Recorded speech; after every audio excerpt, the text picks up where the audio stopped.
In 1918, for the first time, some women were given the vote. Although this was seen as a great victory, not everyone was pleased. There had been a strong opposition to giving women the vote, but what were the reasons for this?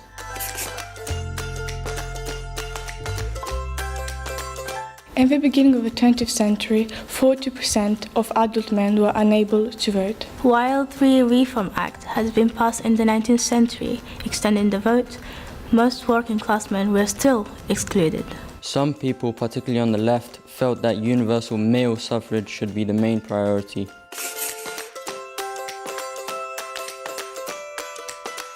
It was traditionally thought that women were not supposed to be interested in politics and should instead concentrate on being good wives and mothers. But women were doing much more than this, taking more and more opportunities for paid employment in the 19th century. There was a real fear, though, that if women were given the vote and became more assertive, men might have to take on roles generally done by women.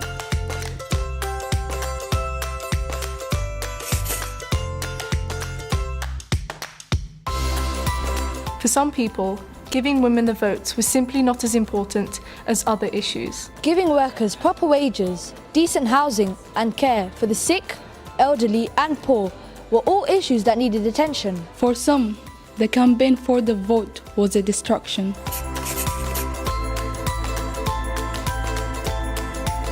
There were even some women opposed to giving women the vote. The Women's National Anti-Suffrage League argued that women's strengths were suited to different roles in society. They believed that women should focus on charity work and the social issues being addressed by local government.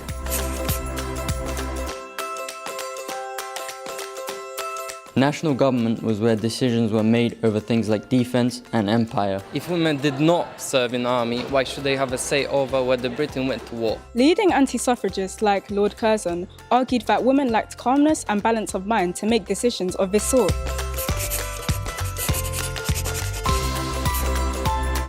So as we've seen, there were many reasons why people opposed giving women the vote for a long time.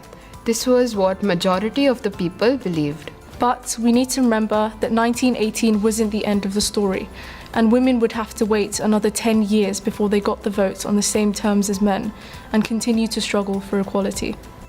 The amount of knowledge we got in this project, in these few hours, is really amazing and shocking almost. I'm even more convinced to go to university. I found today that university isn't a daunting idea.